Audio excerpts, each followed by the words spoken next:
Imagine uma espécie alienígena que pudesse transmitir pensamentos de uma cabeça para outra simplesmente pulsando as moléculas de ar entre elas. Essas estranhas criaturas poderiam estar num filme de ficção científica, mas essas estranhas criaturas somos nós mesmos.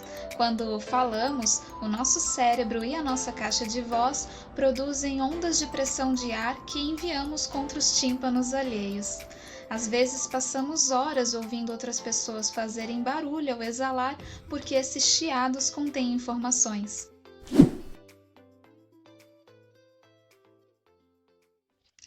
Olá, pensadores! Eu sou Adriana Tavares e esse é o Pensamento Reflexivo. No vídeo de hoje vamos falar sobre linguagem, esse dom tão incrível que nos distingue tanto dos outros seres que habitam conosco esse planeta.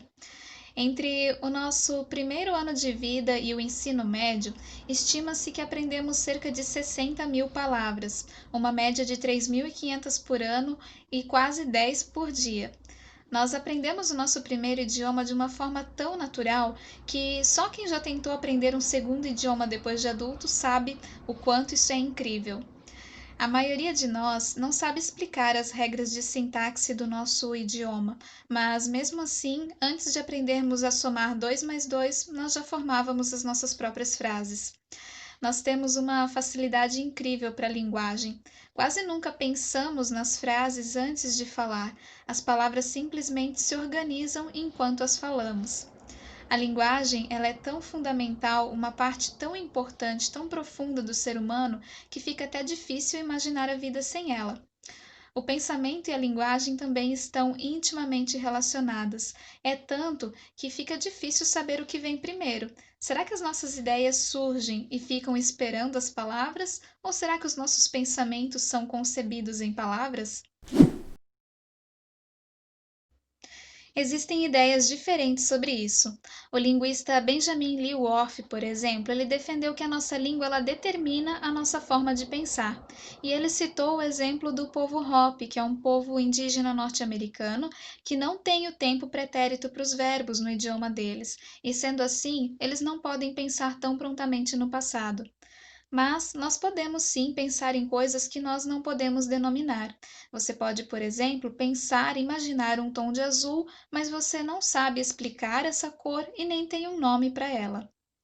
Aqueles que falam idiomas diferentes, especialmente se forem dois idiomas muito diferentes, também podem notar que é possível pensar de formas diferentes em idiomas diferentes, e existem até estudos que comprovam isso. Em um desses estudos, realizados com estudantes bilíngues, estudantes chineses bilíngues da Universidade de Waterloo, foi pedido para eles descreverem a si mesmos em chinês e em inglês. As descrições escritas em inglês apresentaram um perfil tipicamente canadense. Eles expressaram ânimos e avaliações mais positivas. Quando escreveram em chinês, as autoavaliações foram tipicamente chinesas, relataram mais concordância com valores chineses e apresentaram aproximadamente o mesmo número de avaliações positivas e negativas. Existe um ditado, um provérbio tcheco que diz: aprenda uma nova língua e ganhe uma nova alma. Isso tudo nos mostra o quanto as nossas palavras influenciam o nosso modo de pensar. Então, expandir a linguagem é expandir a habilidade de pensar, e alterar, mudar a linguagem também pode mudar a nossa forma de pensar. Agora que nós já entendemos como a nossa linguagem ela influencia o nosso pensamento, vamos entender o que é essa linguagem positiva que eu menciono no título desse vídeo. Ser uma pessoa positiva vai muito além de repetir a si mesmo que vai dar tudo certo. Na verdade, a linguagem da nossa neurologia é do positivo, do sim, do impositivo, das ordens claras e diretas. É simplesmente faça. Olha só um teste simples. Não pense em uma maçã. Eu tenho certeza que você pensou. O seu cérebro primeiro precisa pensar para depois parar de pensar. O cérebro ele não trabalha com o negativo e nem com a perda. Mesmo assim, estima-se que uma criança até os 8 anos de idade vai ter ouvido cerca de 100.000 vezes a palavra não, e para cada elogio, 9 repreensões. Ouvimos muito mais o que não deveríamos fazer do que o que deveríamos fazer.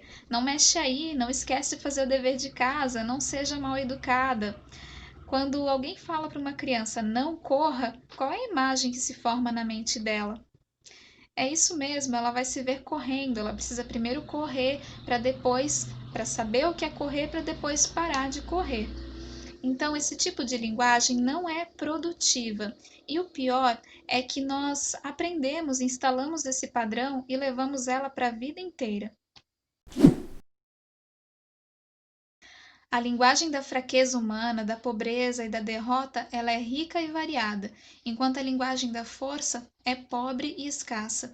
Por isso, quando temos uma palavra para designar um forte padrão de comportamento, normalmente ela tem uma conotação negativa. Para assuntos produtivos, utilizamos uma linguagem pobre, do não padrão, da fraqueza, uma linguagem limitante. Não seja boba, não se esqueça, eu não posso falhar, eu não quero mais viver assim, eu não quero mais ser assim. Já para os assuntos improdutivos, usamos uma linguagem rica da força, do padrão. Você é muito burra, eu faço tudo errado, cuidado, você vai cair.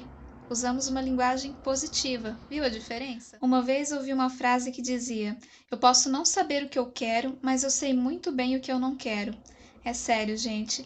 Esse tipo de linguagem não funciona, o nosso cérebro não entende, e o mais provável é que acabemos tendo justamente aquele resultado indesejável, porque é o que o cérebro entende e é o que ele vai nos entregar. Precisamos aprender a falar conosco num diálogo interno positivo, do sim. E quem tem filhos também precisa aprender a falar essa linguagem com eles.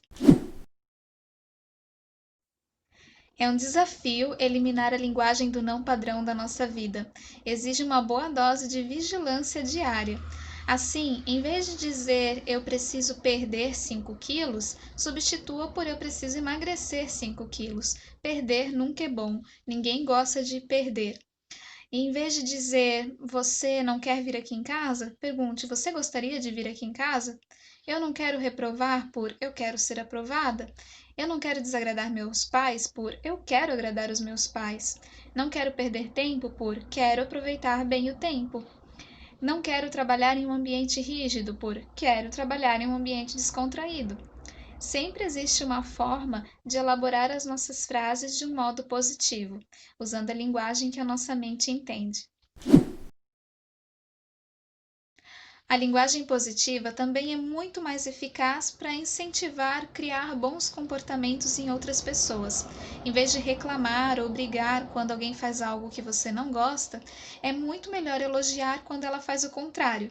A pessoa elogiada, ela tende a querer repetir o comportamento que gerou o elogio.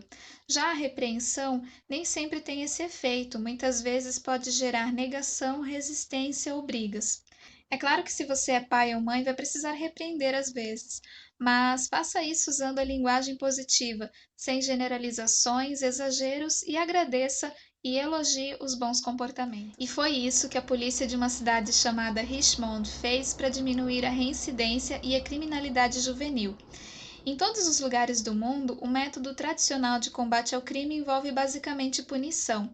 As pessoas sabem muito bem as consequências de cometer um crime, ou deveriam saber, mas nem sempre fica fácil perceber os benefícios de viver uma vida honesta. Então a polícia dessa cidade se questionou: e se, em vez de usar abordagens apenas reativas, negativas e posteriores aos fatos, a polícia dedicasse um pouco de tempo e esforço para eliminar o comportamento criminoso antes que acontecesse?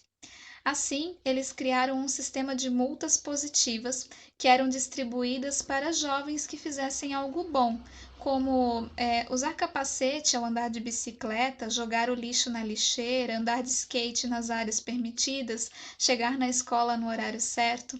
Essas multas positivas podiam ser trocadas por coisas como ingressos de cinema e outras semelhantes. Em uma década, o resultado foi que a taxa de reincidência, que antes era de 65%, caiu para apenas 8%. Esse é só um exemplo que nos mostra o quanto ações e uma linguagem positiva são muito mais efetivas do que a linguagem do não. Um bom motivo para mudar esse padrão em nossas vidas, não é mesmo? E aí, está pronto para adotar a linguagem positiva no seu dia a dia?